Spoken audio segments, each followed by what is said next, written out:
الحمد لله والصلاة والسلام على رسول الله وعلى آله وصحبه ومن والاه، وأشهد أن لا إله إلا الله وحده لا شريك له، وأشهد أن محمدا عبده ورسوله. خدمت تمام بینندگان عزیز و گرامی، عرض سلام و ادب دارم. در خدمت شما هستیم با مجموعه برنامه دفاع از سنت. مطلبی که خدمت شما عزیزان میخواهم مطرح کنم مربوط به وفات رسول الله صلی الله علیه و سلم و تقریبا دفن او، کفنش و دفنش و نماز خواندن بر او، با توجه به اینکه در فضای مجازی افرادی هستند از کسانی که دشمنان خدا هستند، دشمنان رسول خدا هستند صلی الله علیه و سلم،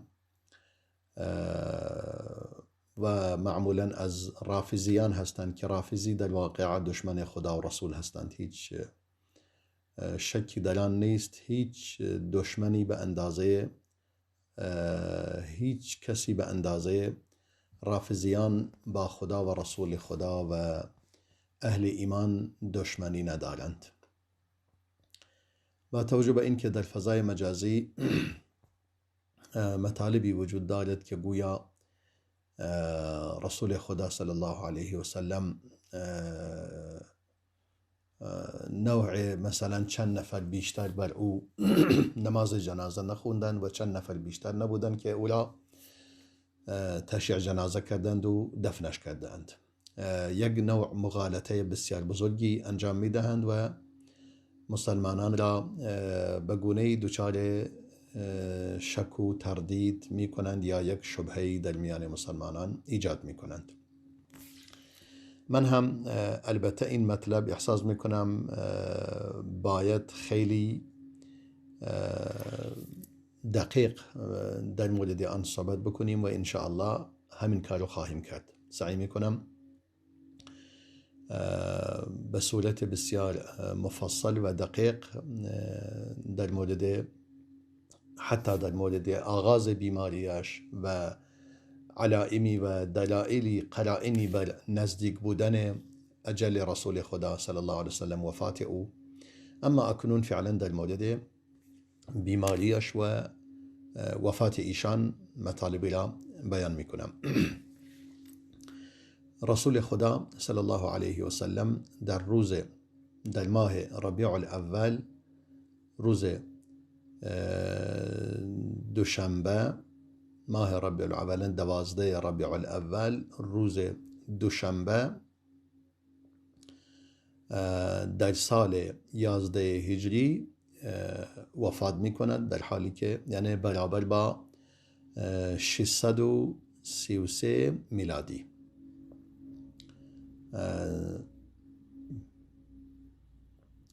و در حالی که عمر رسول خدا صلی الله علیه وسلم 63 سال بوده. در شهر مدینه منوره در اتاق ام المؤمنین عایشه و بر روی سینه و ران ام المؤمنین عایشه وفات می کند. یعنی محبوب ترین شخصی که ازش سوال می کنند چه کسی نزد شما محبوب ترین فرد نزد شما چه کسی است، می فرماید عایشه. می گویند از مردان چه کسی، می فرماید پدرش. پس رسول خدا صلی الله علیه وسلم در چنین روزی و در چنین خانه‌ای و در چنین شهری و در چنین زمانی وفات می‌یابد. حالا مناسب است که ما به این احادیثی که در این زمینه وجود دارد و مخصوصاً در صحیح بخاری، یعنی من دیگه مطلب صحیح تر و مناسب تر نمی بینم از صحیح بخاری، با توجه به این که ما قرار بر این گذاشته بودیم که صحیح بخاری را آغاز کنیم، هیچ مشکلی ندارد. اکنون هم این مطلب را در صحیح بخاری بیان می کنیم كتاب المختصر النصيح في تهذيب الكتاب الجامع الصحيح. يعني این که در ظاهر میگیم مختصر هست، اما در حقیقت مختصر به اون معنی نیست، فقط به اون معنی مختصر است که تمام کتاب، یعنی اون مکررات را حذف شده، فقط مکررات، وگرنه اصل احادیث همش موجود است. حالا من در کتاب باب مرض النبی صلی الله علیه و سلم و وفاته، در صحیح بخاری باب بیماری پیامبر صلی الله علیه و سلم و وفات ایشان و فرموده پروردگار انک میت و انهم میتون ثم انکم یوم القیامة عند ربکم تختصمون. در این باب، یعنی بابی گذاشته امام بخاری تحت این عنوان بیماری پیامبر صلی الله علیه و سلم و وفات ایشان و فرموده پروردگار که فرموده انک میت و انهم میتون. ما گفتیم امام بخاری عادتش بر این است برای هر کتابی یا هر بابی، مخصوصا در ابتدا وقتی که مطلبی را بیان می کند، برای استدلال به آن مطلب اول یک آیه از قرآن را می آورد که اکنون هم همین کار رو کرده. به این آیه می خواهد اشاره کند که رسول الله صلی الله علیه و سلم فوت می کند و وفات می کند، همچنان که ما انسان ها وفات می کنیم. انک میتون، یعنی شما هم وفات می کنید، فوت می کنید، می میری، و انهم میتون، و مردم هم می میرند، یعنی کسی باقی نمی ماند، همه می میرند. ثم انکم یوم القیامة عند ربکم تختصمون. سپس شما در روز آخرت نزد پروردگارتان حالا جدال و نزاعی که بین هم دارید و نهایتاً فیصله اختلافات بین شما نزد پروردگار حل و فصل خواهد شد. امام بخاری زیر این باب به وفات رسول خدا صلی الله علیه وسلم میپردازد و به بیماریش. حدیثی را برای ما نقل میکند، البته این حدیث را در دو جا، ولی این حالا ما در یک جا این حدیث را نگاه میکنیم، در چندین جا. امام بخاری میفرماید یونس برای ما روایت میکند از امام زهری، امام زهری هم میفرماید عروه فرمود، عروه ابن زبیر فرمود، ام المؤمنین عائشه فرمود پیامبر صلی الله علیه و سلم در بیماری که در آن فوت کرد میفرمود یا عائشه ما زال الم ما زال اجد الم الطعام الذي اکلت بخیبر. فرمود همواره احساس درد همون غذایی میکنم، همون غذای مسمومی که در خیبر خوردم. همون زن یهودی یک گوشتی را برای او مسموم کرده بود و به رسول الله صلی الله علیه وسلم داد. فهذا اوان وجدت انقطع ابهری من ذلك السم. میگه این زمانی است که من احساس میکنم که شهرگ من قد میشود به خاطر آن سمی که خوردم. این از نظر علمی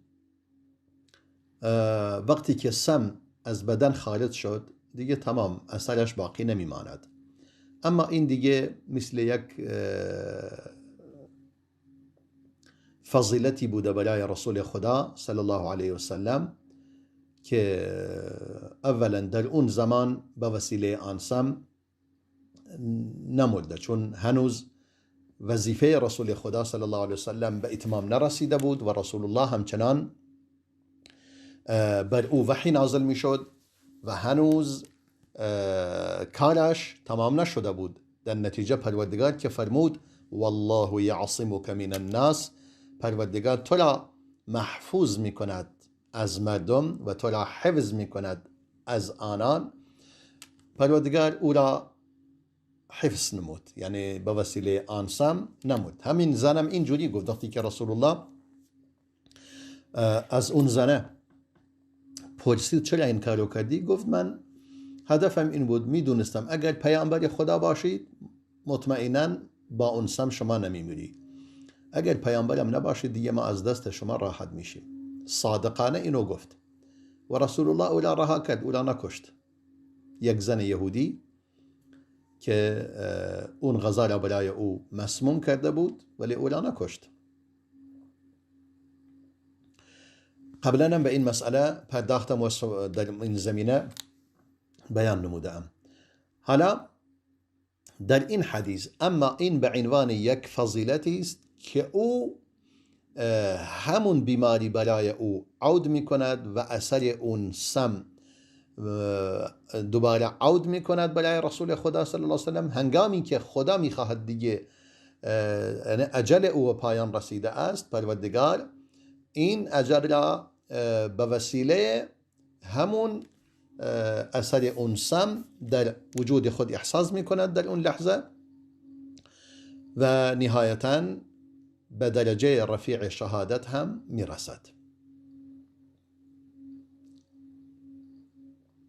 هرچند خود نبوت بالاتر از شهادت است، اما خود شهادت هم فضیلت بزرگی است.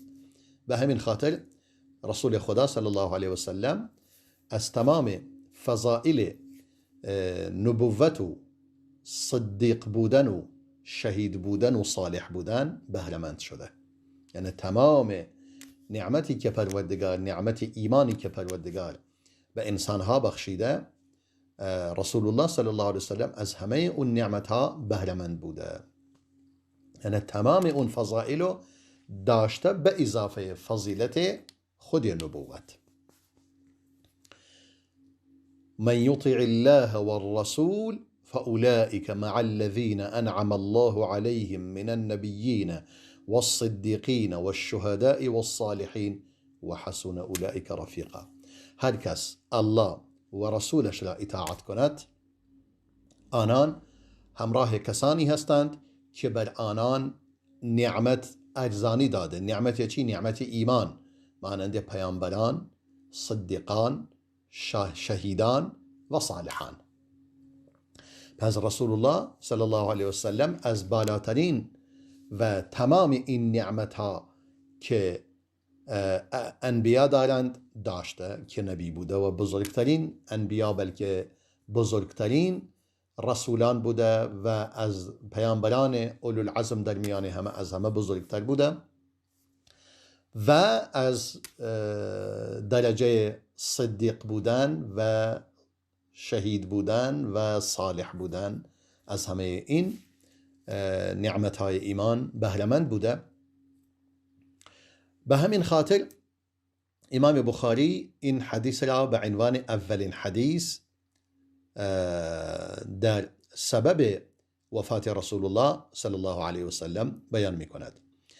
و یک حدیث دیگری که باز امام بخاری می آورد از ام المؤمنین عایشه روایت می کند، یعنی حدیثی امام بخاری با سند خودش از ام المؤمنین عایشه می فرماید از رسول الله شنیدم صلی الله علیه و سلم که می فرمود ما من نبی یمرض الا خیر بین الدنیا والآخره. میگه هیچ پیامبری نیست که بیمار می شود مگر این که پروردگار او را در بین دنیا و آخرت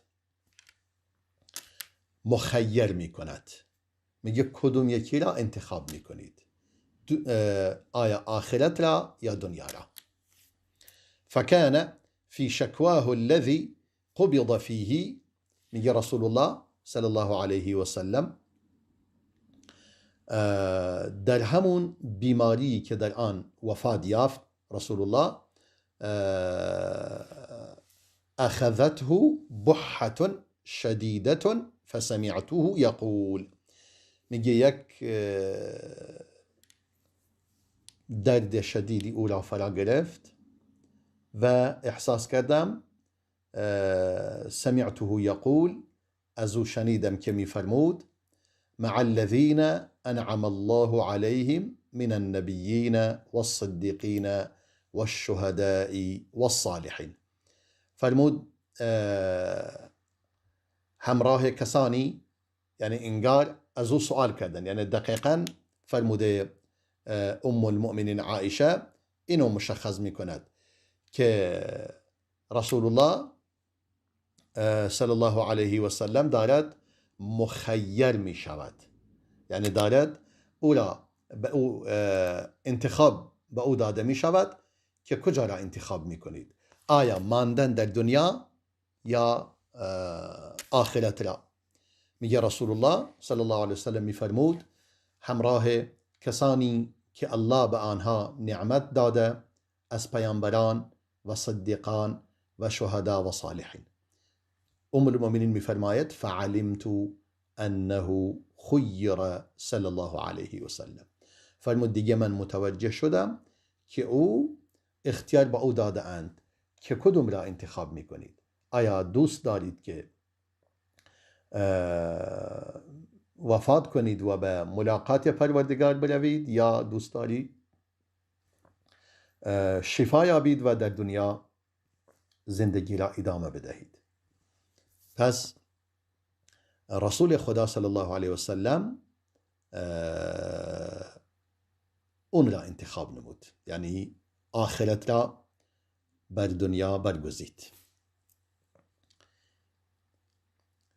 بعداً امام بخاری حدیث دیگری برای ما بیان می کند از طریق عروه بن زبیر، یعنی همون حدیث را که قبلا بیان کردیم اما مقداری واضح تر، می فرماید انه لم يقبض نبی قط حتى يرى مقعده من الجنه.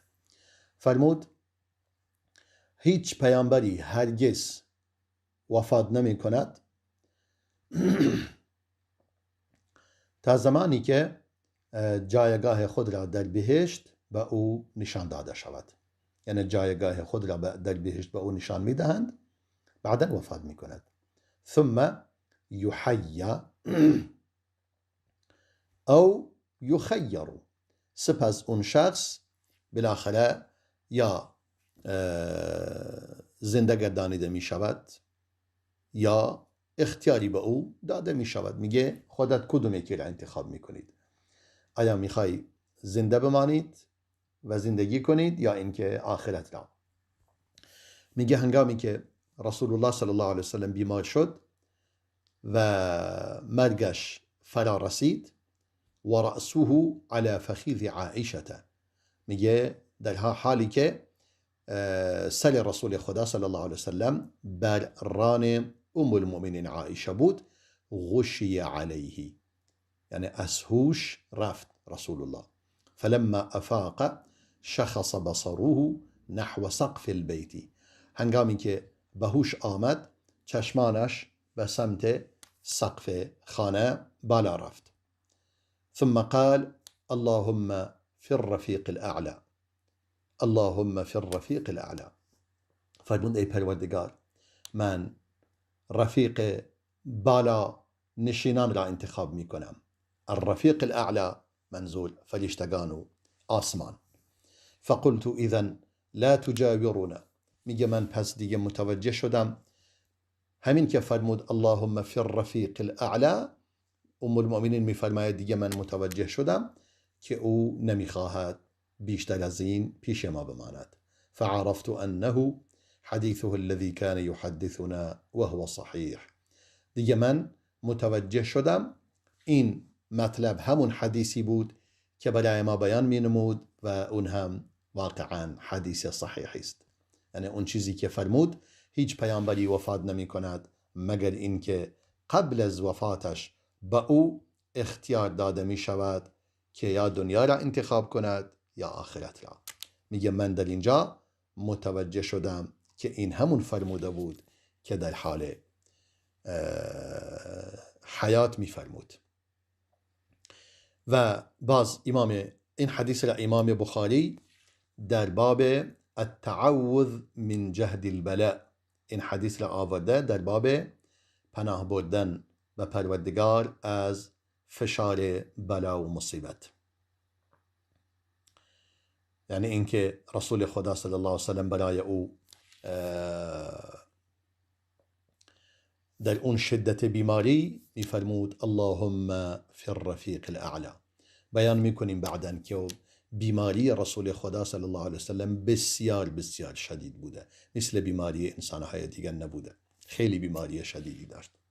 همه آنها برای رفعت درجات رسول الله بوده صلی الله علیه وسلم. همچنان که خودش فرمود اشد الناس بلاء الانبیاء ثم الامثل فالامثل. اون کسانی که شدیدترین بلا و مصیبت بر آنان وارد می شود پیامبران هستند، سپس هر کسی بیشتر به آنها شبیه باشد و نزدیک باشد. در حدیث دیگر باز امام بخاری ادامه می دهد و در لفظ دیگر این حدیث که عباد فرزند عبدالله بن زبیر حدیث را روایت می کند، یعنی امام بخاری با سند خودش از طریق هشام فرزند عروه و عروه از عباد فرزند عبدالله بن زبیر روایت می کند ان عائشه اخبرته که ام المؤمنین عائشه، که ام المؤمنین عائشه به او خبر داده انها سمعت النبي صلی الله علیه وسلم و اصغت الیه قبل ان يموت، که ام المؤمنین شنیده و به رسول خدا صلی الله علیه وسلم گوش داده قبل از اینکه وفات کند و فوت کند و هو مسند الی ظهره، میگه در حالی که رسول الله پشتش به من تکیه زده بود میفرمود اللهم اغفر لی وارحمنی والحقنی بالرفیق. فرمود پروردگارا منو ببخش و منو مورد رحمت خیش قرار بده و منو به رفیق ملحق گردان. همون که در لفظ اول فرمود اللهم فی الرفیق الاعلی، یعنی منو به رفیق بالاترین رفیق منو ملحق گردان که میتواند هم پروردگار باشد هم ملائکه و فرشتگان بالانشین که در آسمان ها زندگی می کنند.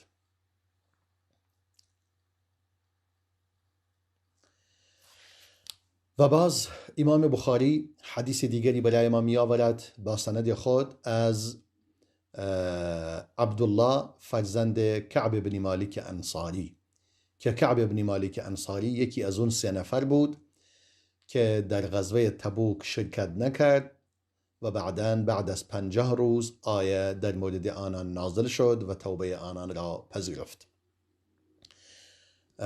می‌فرماید عبدالله بن کعب فرزند کعب بن مالک انصاری می‌فرماید عبدالله بن عباس به او خبر داده که علی بن ابی طالب نزد رسول خدا خارج شد. یعنی علی بن ابی طالب نزد رسول الله بود صلی الله علیه وسلم، بیرون آمد فی وجعه الذی توفی فیه، در همون بیماری و درد شدیدی که رسول الله در آن وفات یافت. فقال الناس یا ابا حسن کیف اصبح رسول الله صلی الله علیه وسلم.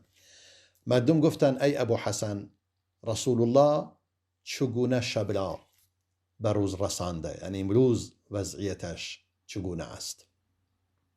فقال اصبح بحمد الله بارئه، فرمود الحمدلله، دیگه انگار میفرماید شفا یافت.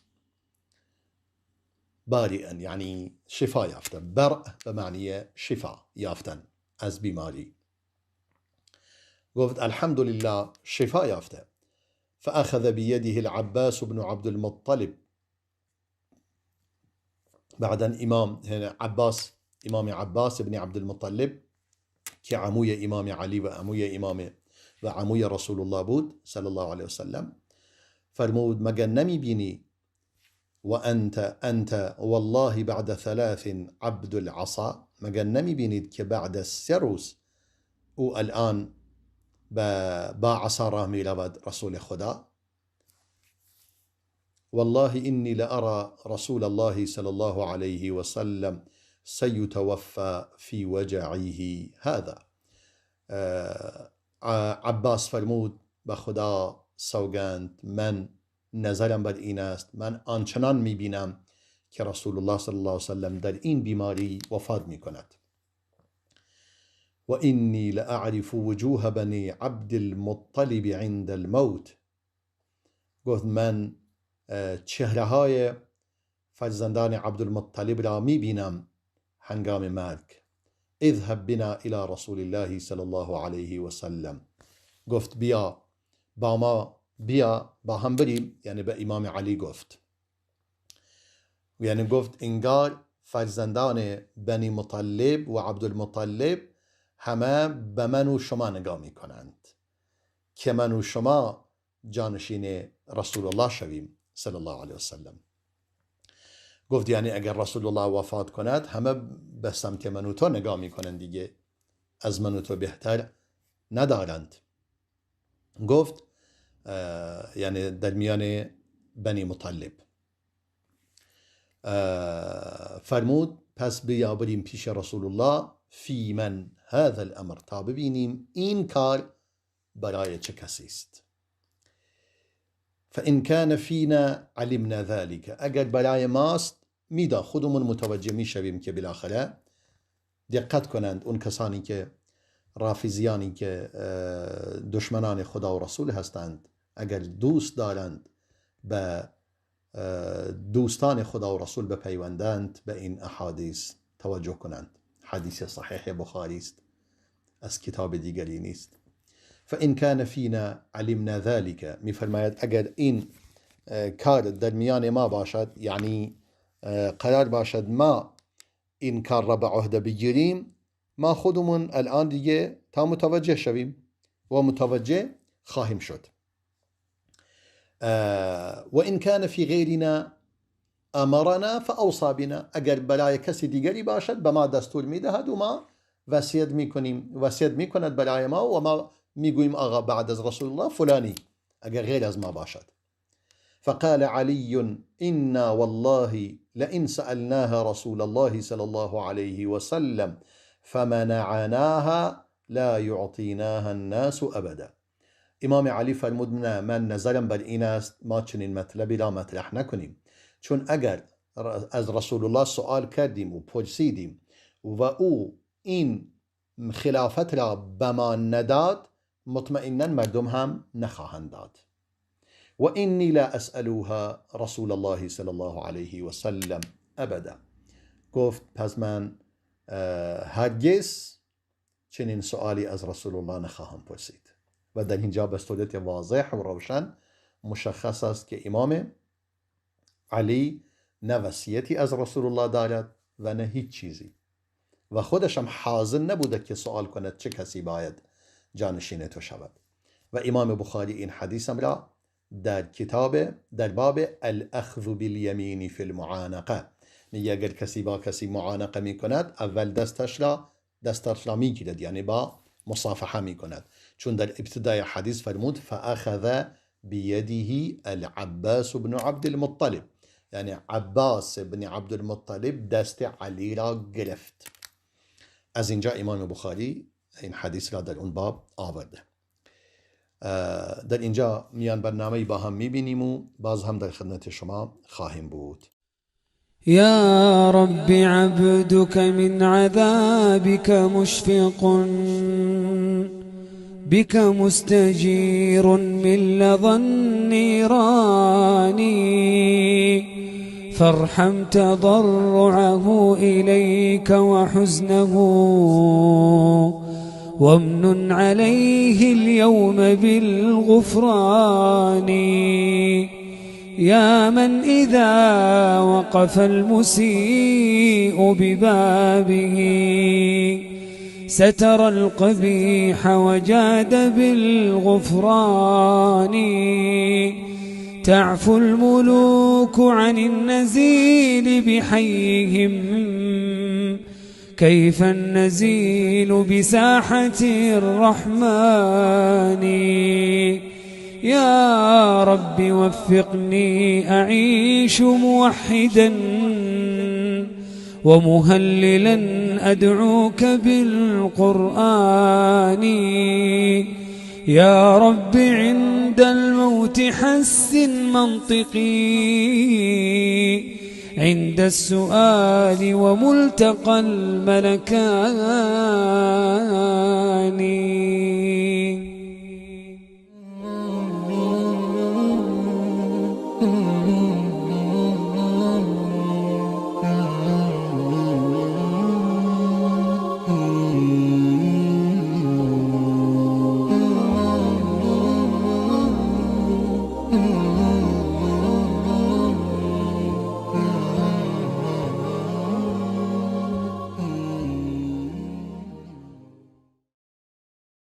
با عرض سلام مجدد خدمت شما بینندگان عزیز و گرامی.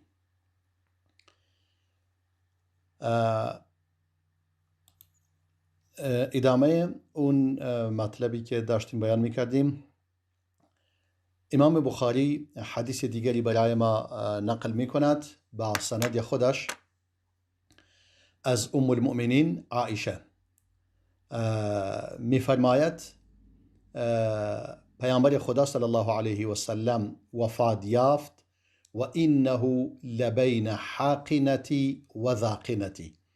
میگه در حالی که رسول الله صلی الله علیه و سلم سرش در بین حاقنه من و ذاقنه من. این ذقن یعنی چانه و حاقنه هم یعنی همینجا، همین بالای سینه، یعنی انگار سرش اینجا بوده، یعنی من چانم روی سر ایشون بوده و ایشون سرش زیر چانه من بوده، روی سینه من.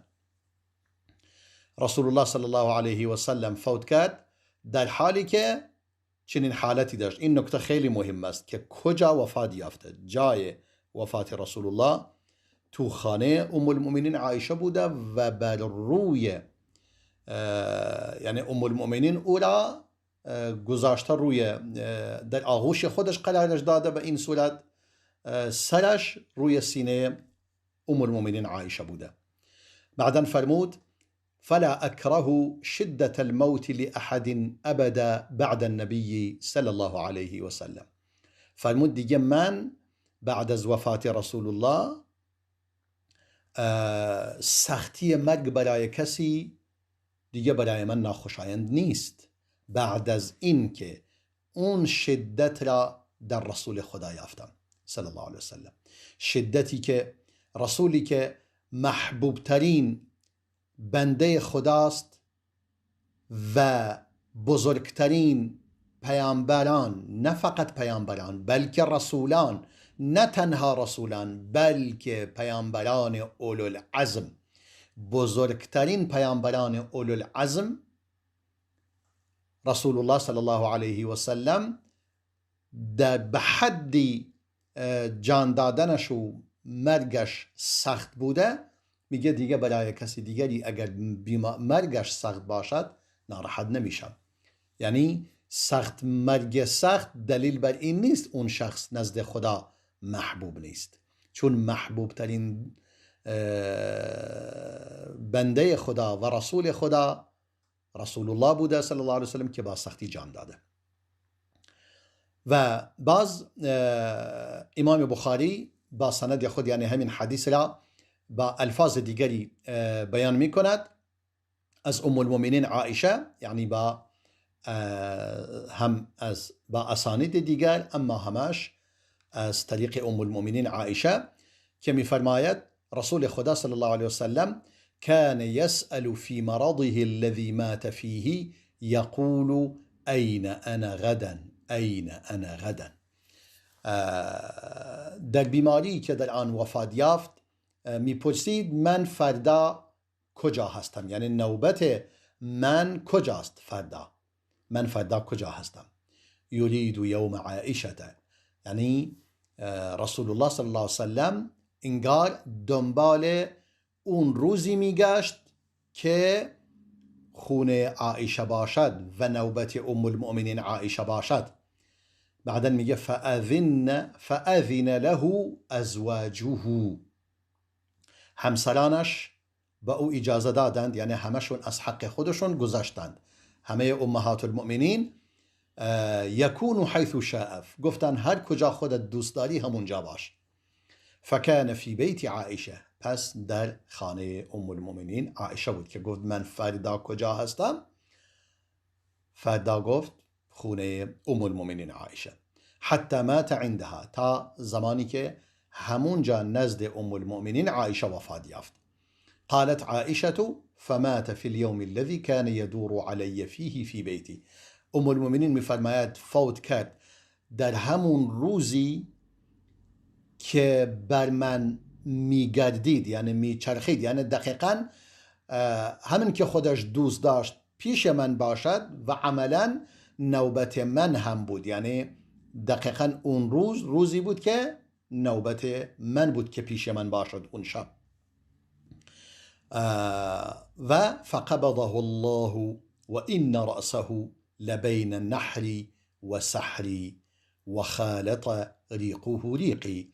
و رسول الله صلی الله علیه وسلم فوت کرد، پروردگار جان او را گرفت در حالی که سر او در بین نحر من، این نحر است، و سحر من یعنی همون فاصله، منظورش روی سینه من بود. و خالط ریقه ریقی، و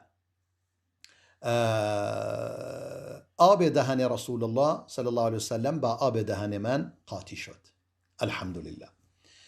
و میفرماید فی آخر یوم من الدنیا و اول یوم من الاخره، در آخرین روز رسول خدا صلی الله علیه وسلم در دنیا و اولین روزش از آخرت، یعنی اولین روز آخرت و آخرین روز دنیاش پیش من بود و سرش روی سینه من بود.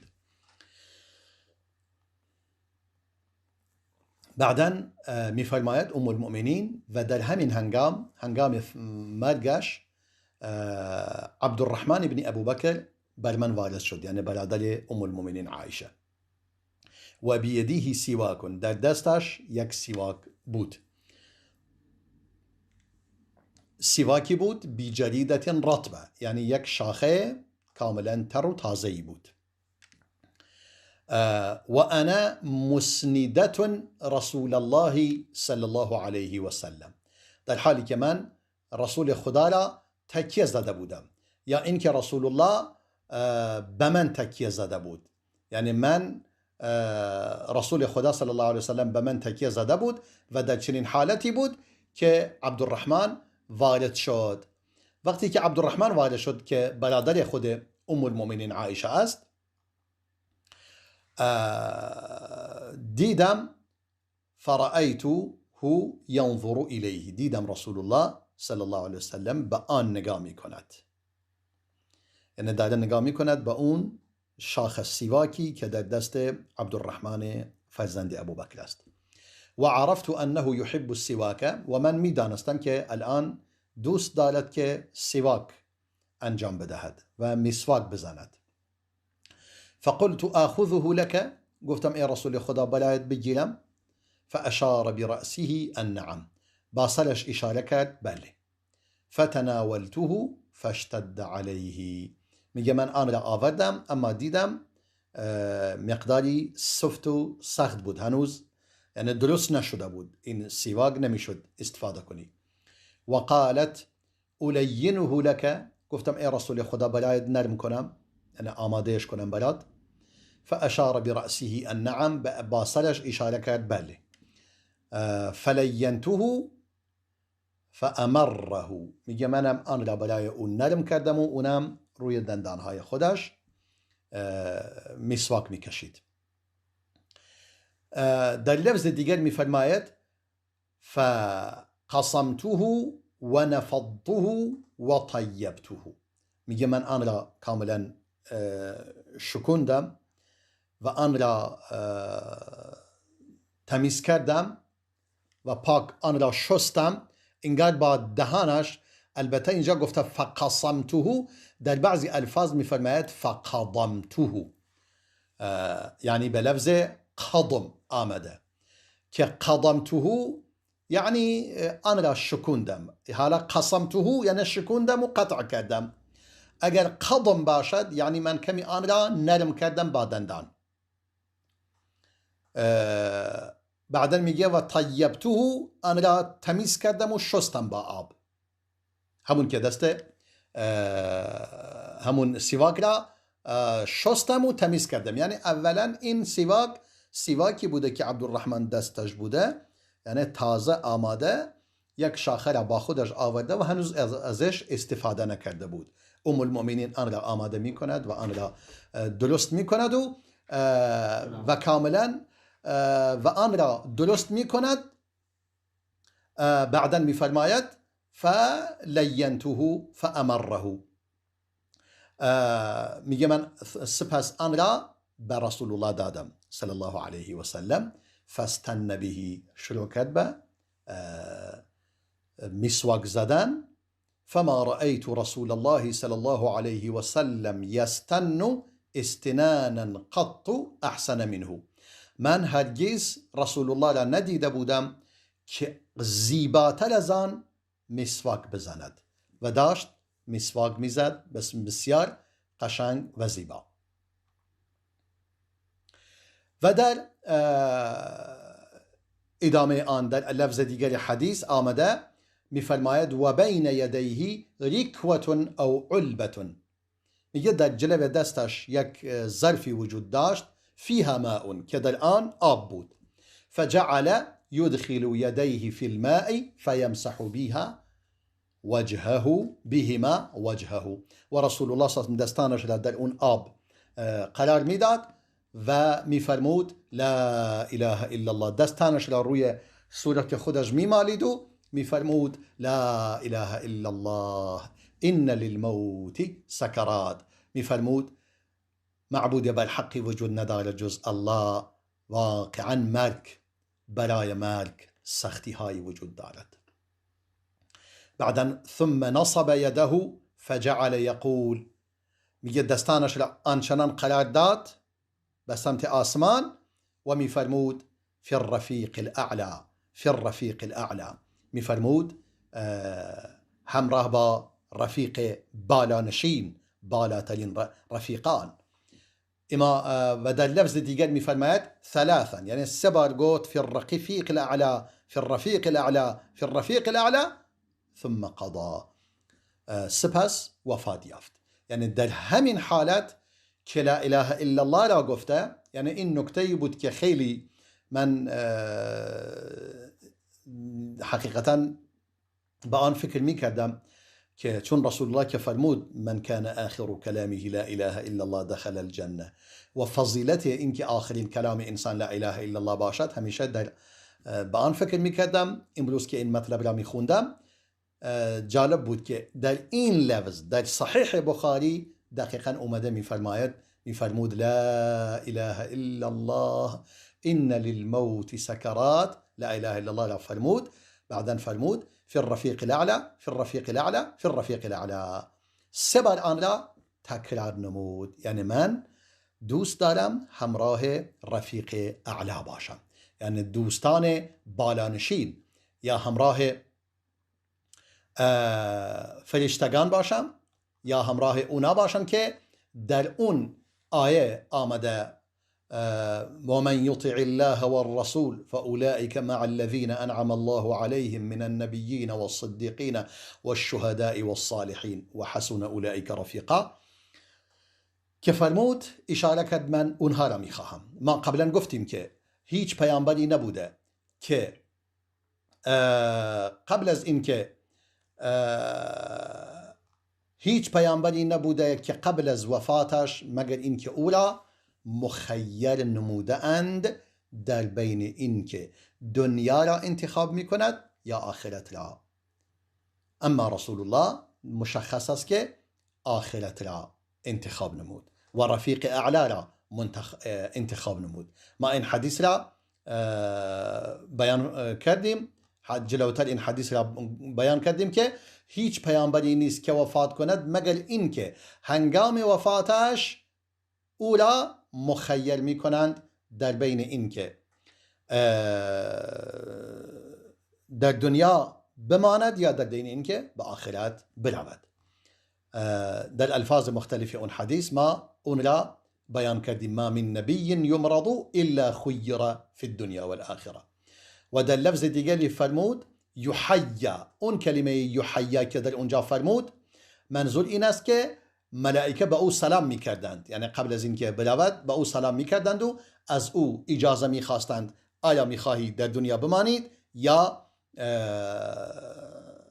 دنیا را وداع میگویید، که ایشون دنیا را وداع فرمودند و آخرت را انتخاب نمود. در اینجا هم این قسمت حدیث اشاره به اون قسمت میکند. بعداً در لفظ ابن المسیب میفرماید آخرین کلمه‌ای که رسول الله صلی الله علیه وسلم به آن تلفظ کرد فرمود اللهم الرفیق الاعلی. اللهم الرفیق الاعلی. پروردگار من رفیق بالا را میخوام، که بالاترین رفیق خود پروردگار است. چون امام بخاری این حدیث را در چند باب آورده. در باب آورده باب من تسوک بسواک غیره، کسی که میخواهد سواک کند به سواک غیر از خودش، چون همون با سواک عبدالرحمن رسول الله سواک به دهانش زد. این دلیل بر این است. و در باب ما جاء فی بیوت ازواج النبی صلی الله علیه وسلم، در این باب امام بخاری این حدیث را آورده، احادیثی مربوط به خانه های همسران رسول الله صلی الله علیه وسلم که این هم مشخص بود که میپرسید من امروز فردا خونه کدوم یکی هستم. و در باب آخر ما تکلم به النبی صلی الله علیه وسلم، در آخرین اینم اومده که میگه آخرین چیزی که رسول الله به آن تلفظ کرد و به آن نطق کرد، آخرین کلامی که از زبان رسول الله خارج شده. این هم در اینجا امام بخاری این حدیث را آورده. و در باب سکرات موت، سختی های مرگ، و در باب من احب لقاء الله احب الله لقاءه، هر کس ملاقات پروردگار را دوست داشته باشد پروردگار هم ملاقات او را دوست دارد. و این خیلی واضح است که امام بخاری نظرش بر این است که رفیق اعلا همان پروردگار است. یعنی رسول الله این که فرموده فی الرفیق الاعلا منظورش پروردگار بوده، که من رفیق اعلا را انتخاب میکنم که پروردگار باشد. و خلیل حقیقی خودش را انتخاب نمود که پروردگار بوده. و در باب پناه بردن به خدا از فشار بلا، که در اینجا فشار بیماری و فشار این بیماری بر رسول الله صلی الله علیه وسلم خیلی زیاد بود، به گونه‌ای که میفرمود ان للموت لسکرات. حالا در اینجا یک حدیث دیگری که مونده به آن اشاره کنیم. امام بخاری حدیث دیگری را آورده در وفات رسول خدا صلی الله علیه وسلم. در مورد وفاتش حدیثی است که امام بخاری با سند خودش از انس بن مالک روایت می کند که این حدیث یکی از اون احادیث است که با 4 سند بین امام بخاری و آخر سند 4 نفر هست. سلیمان بن حرب، امام بخاری از سلیمان بن حرب شنیده، سلیمان بن حرب از حماد شنیده، حماد هم از ثابت بنانی شنیده، ثابت بنانی هم از انس. این 4 نفر. و انس هم میفرماید لما ثقل النبی صلی الله علیه و سلم جعل یتغشاه، میگه هنگامی که بیماری بر رسول الله صلی الله علیه و سلم شدت یافت، دیگه رسول الله صلی الله علیه و سلم از هوش میرفت. فقالت فاطمه میفرمود و کرب اباه، میفرمود وای بر این سختی هایی که بر پدرم وارد می شود. فقال ليس على أبيك كرب بعد اليوم. رسول الله فرمود صلی الله علیه وسلم دیگه بعد از امروز سختی برای پدرت نخواهد بود. بعدا فلما مات قالت يا أبتاه أجاب ربا دعاه يا أبتاه من جنة الفردوس مأواه يا أبتاه إلى جبريل ننعاه. یعنی با کلمات بسیار قشنگ و زیبا فاطمه زهرا رضی الله عنها مطالبی را بیان می کند. می فرماید هنگامی که رسول الله وفات یافت، پدرش فوت کرد، فرمود ای پدر عزیزم، ای پدر عزیزم که پاسخ پروردگاری دادی که او را دعوت نمود. یعنی الله او را دعوت کرد و پاسخ پروردگار داد. ای پدر عزیزم، ای کسی که جنت فردوس مأوا و جایگاه اوست. ای پدر عزیزم، پدر عزیزی که خبر مرگش را به جبریل می دهیم. یعنی کسی است که دوست جبریل بوده و با بزرگترین فرشتگان خدا هم کلام و دوست بوده.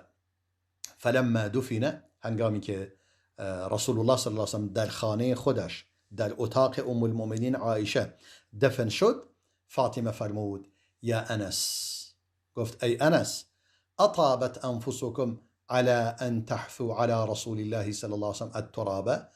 آیا دلتون راضی شد که خاک را بر روی پیامبر بریزید صلی الله علیه وسلم؟ یعنی چگونه توانستید و دلتون چگونه راضی شد که او را در قبر قرار بدهید و خاک را بر روی او بریزید؟ البته این دیگه سنت رسول الله بوده صلی الله علیه وسلم، سنت تمام انبیا بوده.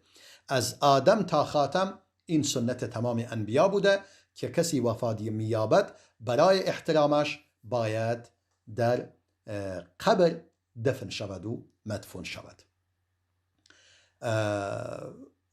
پس رسول خدا صلی الله علیه وسلم، این بیماری رسول الله بود که من در صحیح بخاری فقط بیان نمودم که چگونه بیان شده و چقدر قشنگ و زیبا. احساس میکنید دیگه چیزی در اینجا باقی نمونده که گفته نشده باشد، مگر مطالبی که گاه و بیگاه هنگام بیماریش بیان میفرمود، وصیت‌هایی میفرمود، تذکراتی میداد، مطالبی را بیان میکرد که اون هم ما سعی میکنیم در بخش‌های بعدی، چون تازه من دیگه این بخش را آغاز نمودم، در بخش‌های بعدی به تمام اون مسائلی که مربوط به وفات رسول الله بوده صلی الله علیه وسلم، حتی اینکه دلایل و قرائنی بر اینکه وفات رسول الله دیگه نزدیک است، اجل رسول الله که نزدیک است، و مطالبی که رسول الله صلی الله علیه وسلم فرموده هنگام بیماریش و تا آخرش، چه مسائلی در این حول و حوش وجود داشته در سنت،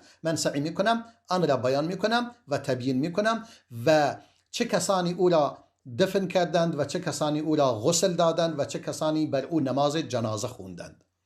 که نماز جنازه که رسول الله صلی الله علیه وسلم چون در اتاق خودش بود دیگه نمیشد همه یک دفعه همه بیان نماز بخونند، به همین خاطر مردم گروه دسته دسته صف کشیده می آمدند و بر او نماز می خوندند تا حدود 36 ساعت مردم مسلمان بر رسول الله نماز می خوندند تا آخرین فردی که تمام شد دیگه رسول الله را دفن کردند که هیچ کسی نبوده اینقدر مردم بر او نماز بخواند. 20,000 نفر بر او نماز ادا کردند. در اینجا وقت ما به پایان رسیده است. همه شما را به خداوند بزرگ میسپارم و السلام علیکم و رحمت الله و برکاته.